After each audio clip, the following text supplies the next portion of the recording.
लेकिन आज के विषय में समझेंगे यूएन के अंतर्गत आने वाले COP28 की ओर से एक ऐसी स्थिति उत्पन्न की गई है जो यकीनन भारत को काफ़ी हद तक पीड़ा दे सकता है। यहाँ इस आर्टिकल के माध्यम से देखते हो कि COP28 की ओर से जो घोषणा पत्र दी गई है उसमें इंडिया की ओर से डायरेक्टली इनकार कर दिया गया है। यहाँ मामला जुड़ चुका था क्लाइमेट और हेल्थ को लेके। क्या वाकई में ऐसा कुछ इंडिया कर सकती है क्या?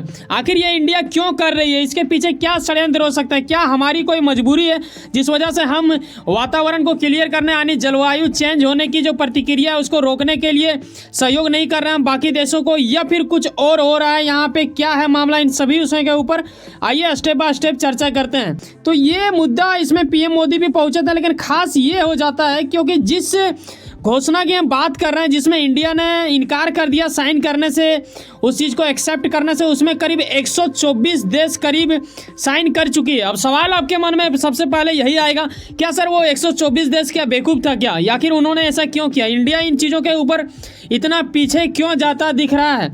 आखिर क्या है मामला? देखो, आपको याद होना चाहिए कि जब ये शुरुआत हुआ था COP28 तभी मैंने वीडियो बना के आपको बता दिया था कि इंडिया आने वाले साल में आप देखोगे कि 2028 के करीब में COP33 को होस्ट करना चाह रही है। ऐसा कुछ प्रस्ताव भी पीएम मोदी की ओर से दिया गया था, लेकिन वो मुद्दा अलग था जो कि आप देख लिए। लेकिन यहाँ सवाल ये है कि यहाँ जो बात हो रहा है ये क्लाइमेट चेंज को लेकर हो ही रहा है। इसमें सबसे बड़ा जो मुद्दा उठाया जा रहा है जिसमें साइन नहीं किया इंडिया ने, वो था ग्रीन हाउस गैसों से मामला जुड़ा हुआ। देखो, इस पे भी आपको एक तरह से, देखो, हमें एक तरह से अच्छा भी लगता है कि हाँ हमारे यहाँ पे इतना ज़्यादा खनिज के मामले में सब कोयला वोयला बहुत ज़्यादा है जिस वजह से हमें कई सारे चीज़ों में फ़ायदा होता है। लेकिन दुर्भाग्य वाली बात ये होता है जब आपको यह पता चलता है, जब भी हम कोई चीज़ का ऊर्जा उत्पन्न करते हैं, आपको पता होना चाहिए कि बिजली बनाने में भी कोयला का उपयोग किया जाता है। चाहे हम पेट्रोल की बात करें या फिर डीजल का हम बात करें या फिर क्रूड ऑयल से जो भी तेल तैयार करते हो, और इसके अतिरिक्त कोयला तो आ ही जाता है। इन चीज़ों का क्या होता है, जब इसे जलाया जाता है ना ऊर्जा बनाने के लिए,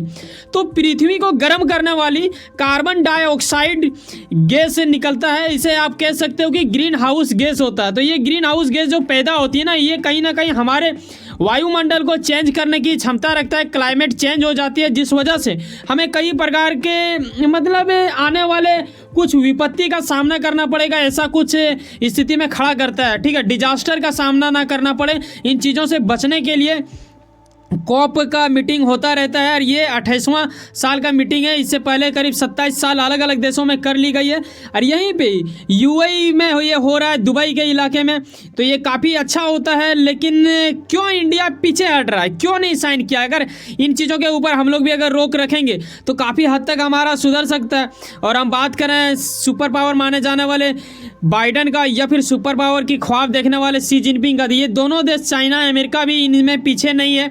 ना सिर्फ यहाँ इंडिया बल्कि ये भी दो दिग्गज देश हैं जिन्होंने कार्बन को लेकर काफ़ी ज़्यादा इन चीज़ों को फैलाया है। कहीं ना कहीं इन लोगों के ऊपर भी उंगलियां उठती है तो हमारे ऊपर भी उठता है। लेकिन कहीं ना कहीं आपको ये भी देखना पड़ेगा कि वो थोड़ा अधिक विकसित देश है हमसे, और हम आज भी उस राह में है कि जहाँ हम, देखो, हमारा GDP काफ़ी तेज़ी से बढ़ रहा है, लेकिन बाकी चीज़ों को मैं हर बार जब भी GDP के मामले में वीडियो बनाता हूँ तो आपको एक एग्जाम्पल मैं हमेशा देना चाहता हूँ कि मान लो एक बंदे के पास 100 रुपये, ठीक है, अब आपके पास इंडिया के पास मात्र 10 रुपये। भले ही हमारा परसेंटेज अगर हम GDP रेट भी अच्छा खासा आने लगे, 5 से 7% अगर मान लो आता है, तो भी अगर इसका 1% आएगा तो ये हमसे ज़्यादा अमाउंट ये एक तरह से ग्रोथ करेंगे और कहीं ना कहीं हमसे ज़्यादा ही तेज़ी गति से बढ़ेंगे। तो यही वजह होता है कि हम आज भी पीछे हैं, लेकिन आने वाले बहुत सालों के बाद हम लोग इन चीज़ों को भी बीट कर देंगे, ऐसा कुछ संभावना नज़र आ रहा है। लेकिन जब आप यहाँ ये भी देखते हो कि आखिर इस आर्टिकल में ऐसा क्यों बताया जा रहा है कि इंडिया इन चीज़ों से इनकार कर चुकी है, मतलब क्लाइमेट और हेल्थ को लेके, तो बताना चाहेंगे हमारी सबसे ज़्यादा जो मजबूरी है ना वो है कोयला। आखिर कोयला कैसे मजबूरी हो सकता है ये बताना चाहूँगा। 3 नवंबर को ही ऐसा कुछ आया था जब इंडिया की ओर से ऐसा बता दिया गया था, क्योंकि देखो ग्रीन हाउस गैस के उपयोग पर अगर हमारा एक तरह से अचानक इसके ऊपर ये बैन लगा दिया जाए या फिर हम एक्सेप्ट अगर कर लेते हैं साइन, तो कहीं ना कहीं हमें इस चीज़ को मानना पड़ेगा कि हाँ जी हमारे भारत में ऐसा कुछ नहीं होगा, अब से कोयला डायरेक्ट ठप कर दिया जाता है, ये कुछ नहीं की जाएगी। तो यहाँ पता है इंडिया में काफ़ी बड़ा हलचल मच सकता है। क्या हलचल मच सकता है? आपको पता होना चाहिए कि हर 10 घर में से शायद एक घर का बंदा ऐसे जॉब कर रहा होगा जो कि कोलवरी में कार्य करता है। इसमें खुद भारत सरकार हायर करते हैं, क्योंकि यह भी आपको मानना पड़ेगा, ये वास्तविकता की निकट वाली बात है। अगर हम इंडिया की बिजली ज़रूरतों की बात करें तो करीबन 75% हिस्सा कोयले से पूरा किया जाता है, जिसमें कि आपको 55% आज भी ये मतलब जारी है। तो ये एक बड़ा मुद्दा बन जाता है। अच्छा, आपके मन में आ रहा होगा कि सर ये ठीक तो बोल रहा है, बाकी देश वाले जो कर रहे हैं क्या वो सही तो कर रहे हैं? अगर हम भी इन चीज़ों को छोड़ेंगे, और वास्तव में हम भी समझ रहे हैं, आप भी समझ रहे हो कि ग्रीन हाउस गैस उत्पन्न होती है, उससे क्लाइमेट चेंज होती है, जिससे कहीं ना कहीं आने वाली पीढ़ियों को नुकसान तो होगा ही, और अभी से ही नुकसान शुरू हो गया है, और कई सारे चीज़ों के ऊपर हम लोग अभी भुगत भी रहे हैं। ऐसे करके विश्व को कहीं ना कहीं साफ करने के लिए ये जरूरी था। तो ऐसा इंडिया क्यों कर रही है? देखो, यह भी आपको समझना चाहिए। अगर ऐसा कुछ कर दिया जाता है, इस चीज़ को अगर एक्सेप्ट इंडिया कर लेती, तो एक झटके में करीब 50 लाख लोग बेरोजगार हो जाते हैं। अब सवाल ये खड़ा होना चाहिए आपके मन में कि आज भी बेरोजगारी के प्रति इंडिया में आए दिन आपको प्रोटेस्ट देखने को मिलता है। अब जो लोग जॉब कर रहे हैं उसे अगर अचानक हटा देगा तो कितना बड़ा कांड हो जाएगा, अनुमान आप लगा सकते हो, कल्पना करके देखिए।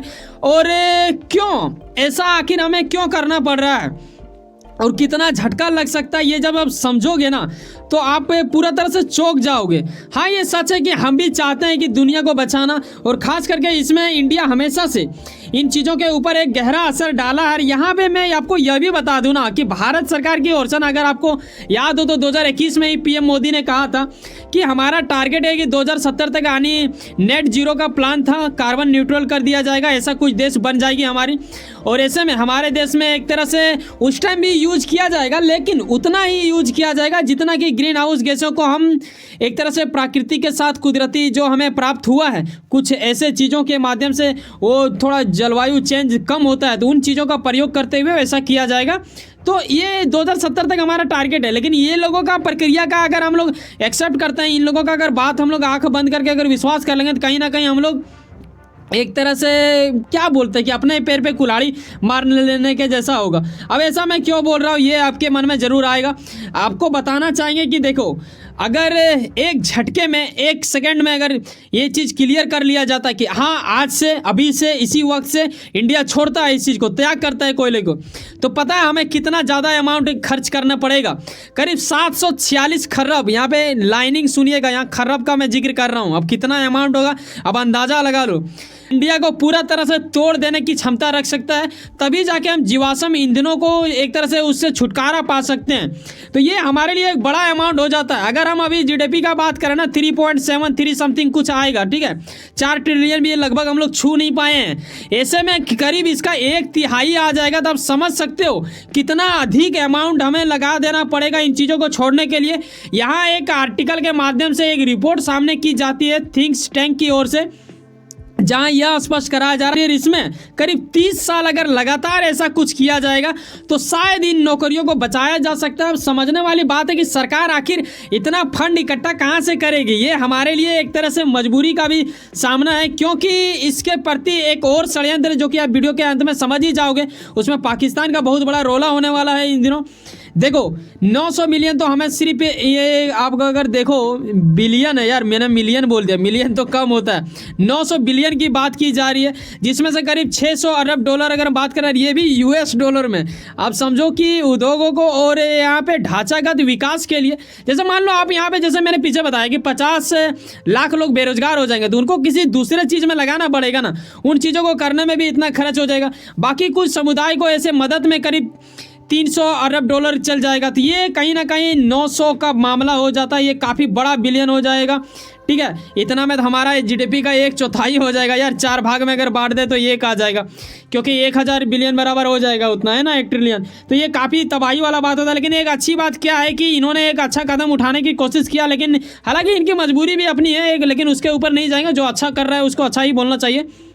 देखो पाकिस्तान ने उन लोगों को याद दिलाया कि भाई साहब, आप लोगों ने कहा था कि जो लोग इन चीज़ों से राहत होंगे, जो गरीब देश होंगे, उसे 100 बिलियन डॉलर की बात की गई थी कि फंडिंग की जाएगी, तो क्यों नहीं दिया जा रहा है? यकीनन इन चीज़ों को नहीं दिया जा रहा है। बताना चाहूँगा यहाँ ये भी पता है नहीं दे रहे, जो कि ये लोग सुपर पावर हैं, यही लोग की ओर से कहा गया था कॉप मीटिंग में।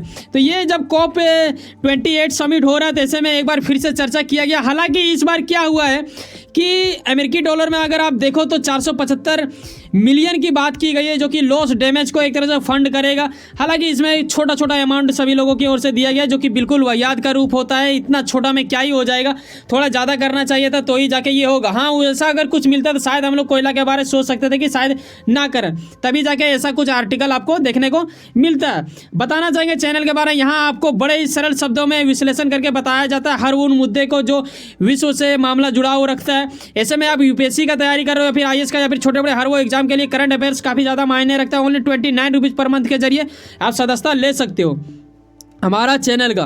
वैसे सुनो ना कहीं आप कुछ ना कुछ काम करते होंगे, यकीनन अपने काम के प्रति काफ़ी ज़्यादा उम्मीद रखते होंगे, यकीनन आपका मेहनत आपका मंजिल बन के मिले। वैसे सुनो ना, सब्सक्राइब कर लो वर्ल्ड अफेयर्स, पॉलिटिक्स और जुड़े रहो मुझसे। चलो मिलते हैं किसी नेक्स्ट वीडियो में। बाय, जय हिंद, जय भारत।